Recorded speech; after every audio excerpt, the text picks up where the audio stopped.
తప్పు శాస్త్రీయం కాదని ఎవరు చెప్పారు? ఎవరన్నారు? అసలు శాస్త్రీయం అంటే ఏంటి? శాస్త్రీయం అంటే ఎప్పుడు పుట్టింది?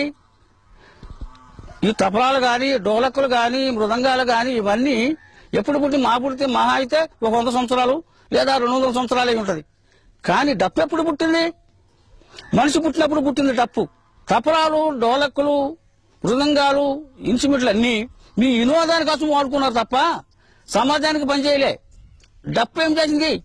సాటింపు దగ్గర నుంచి, సాగు దగ్గర నుంచి, పెళ్లిళ్ళకి, సంబరాలకి, జాతరలకి సమాజానికి ఉపయోగపడింది డప్పు.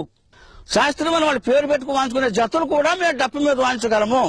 తత్త కిడకతకుతా, తత్త కిడకతకుతా, తత్త కిడకతకుతా, తత్త తత్త తది గిట్టతో తది గిట్టతో తది గిట్టతో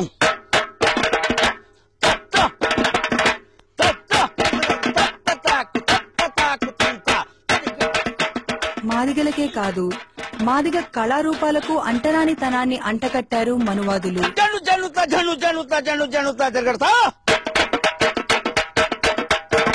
జను జనుతా తిరగడతా, జను జనుతా తిరగడతా. మా కళను అశ్రార్థం చేశారు, మమ్మల్ని అంటరాని వాళ్ళుగా చేశారు. ఇదో కుట్ర.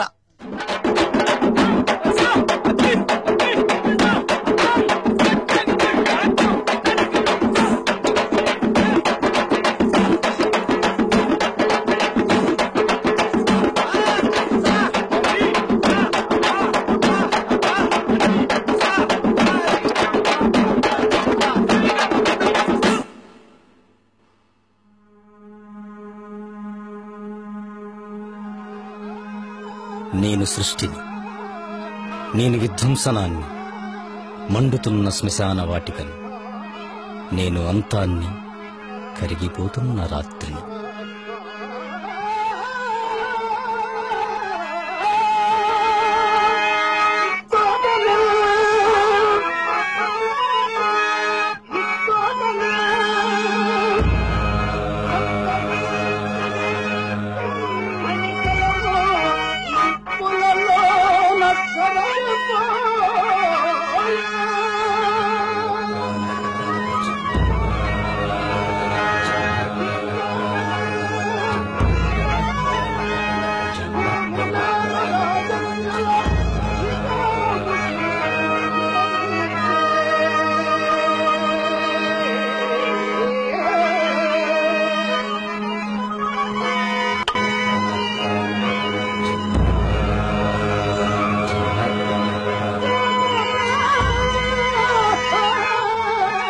మనిషి చచ్చినప్పుడు మాదిగలు నిర్వహించే పాత్ర చాలా ప్రధానమైనది. అంతిమ యాత్రలో డప్పులు కొట్టేది, శ్మశానంలో శవాన్ని కాల్చేది మాదిగలే.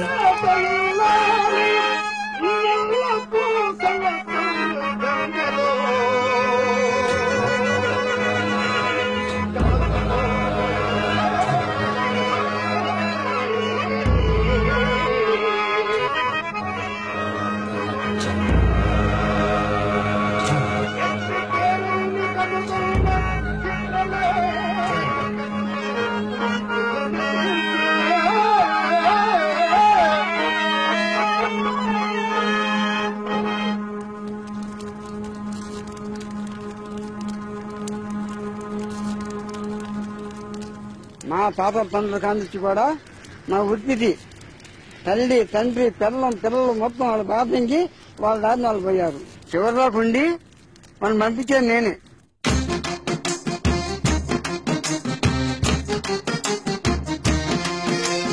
ఆపదల్లో బంధువైతిని ఓయమ్మ, అందరికి కంటువైతిని, అందరికి కంటువైతిని. మంచి పేరు మాయమయ్య, మాయ పేరు కాయమయ్య, అంతరాని వాణ్ణి చేసి అంత దూరమయ్యినారు. నేనే మంచివాణ్ణి, నేనే మంచివాణ్ణి, నా వాడే మంచిదమ్మా, నేనాడే ఉంటానమ్మా.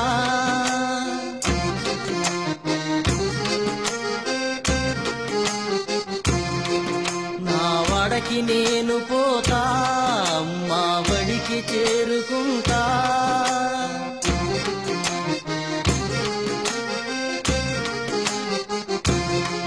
నా మాట మాసిపోదు, నా పాట కరిగిపోదు.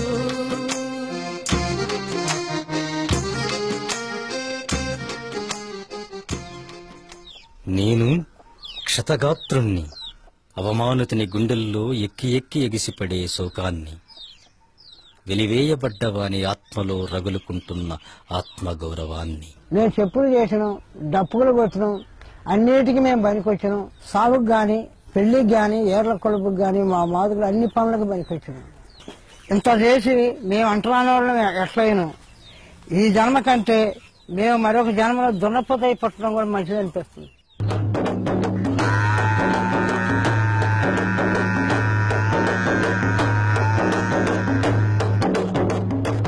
మృత్యువుతో అనేక సార్లు ముచ్చటాడిన వాడిని, నేను పోరాట యోధుణ్ణి. అన్ని అడ్డంకుల్ని నేలరాస్తాను, కసిగా కాలరాస్తాను. నేను హింసను, బ్రాహ్మణవాదం గుట్టు నెట్ట నిలువుగా చీరుస్తాను. అంటరానితనాన్ని అడ్డంగా నరుకుతాను. నా శిరస్సు ఎత్తైన కొండ కొనల ఎల్లప్పుడూ ఎత్తెత్తుగా.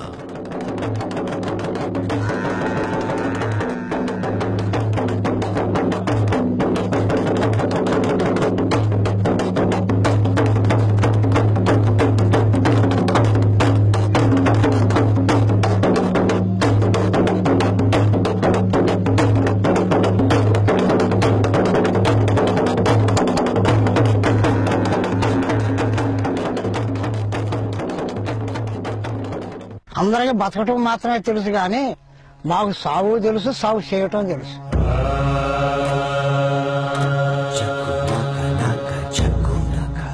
వీళ్ళు మాదిగలు కాదు, మహాదిగ. మహాదిగ అయిన తర్వాత అగ్రవర్ణాల వాడు మాది గోడు అంటున్నాడు. వాడు మనిషి చచ్చిపోయి గాని, గొడ్డు చచ్చిపోయి గాని ఏడిస్తే ఈ మహాదిగ పోయి అది లేకుండా కాల్చి పూర్తి చేసి ఊరి బయట పారేసి వచ్చే అన్ని అగ్రవర్ణాల వాడు బ్రాహ్మణ ఏమని రాశాడంటే వాడు మాది గోడు అని రాశాడు. గోడు మాది కాదు. ఎవరైతే పెద్దవాళ్ళు ఉన్నారో వాళ్ళు మనిషిని కూడా ఎత్తకపోయే ధైర్య శక్తి లేకుండా పోయిందో వాడు గోడాడుతుంటే వాని గోడుని తీయబడ్డోడు ఈ మహాదిగ.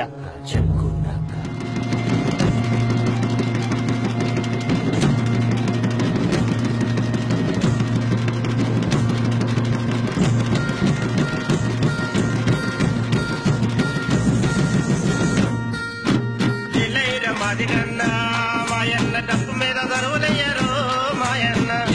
మాదిగన్నా మాయన్న డప్పు మీద దరువులయ్యారు మాయన్న. మాదిగన్నా మాయన్న డప్పు మీద దరువులయ్యారు మాయన్న. మాదిగన్నా మాయన్న డప్పు మీద దరువులయ్యారు మాయన్న.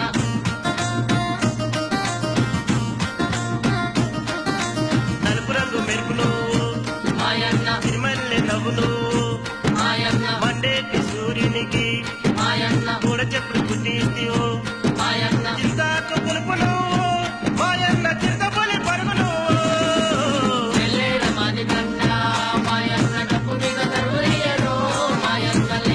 మాదిగన్నా మాయన్న డప్పు మీద దరువులయ్యారు మాయన్న.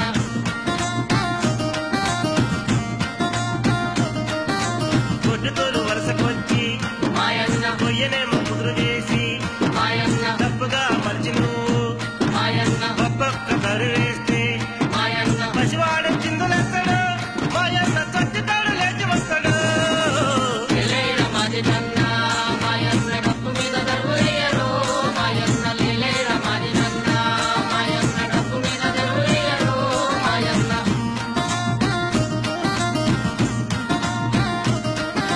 తూలైన తోలైనా మాయన్న, పండగైన ఎండగైనా మాయన్న, చిటికన పుల్ల ఆడకుండా మాయన్న, ఈమైన చిటుకు మనదే మాయన్న, సందడేమి లేకుండా మాయన్న, చావు కూడా కాలిపోదే. మాదిగన్నా మాయన్న డప్పు మీద దరువులయ్యారు మాయన్న. మాదిగన్నా మాయన్న డప్పు మీద దరువులయ్యారు మాయన్న.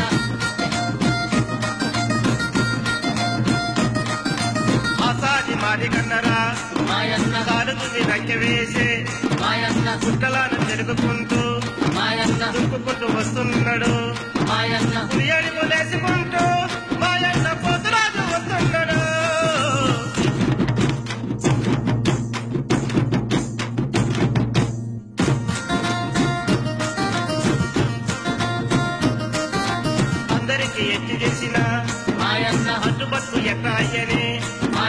అగ్రకుల రాజ్యంలో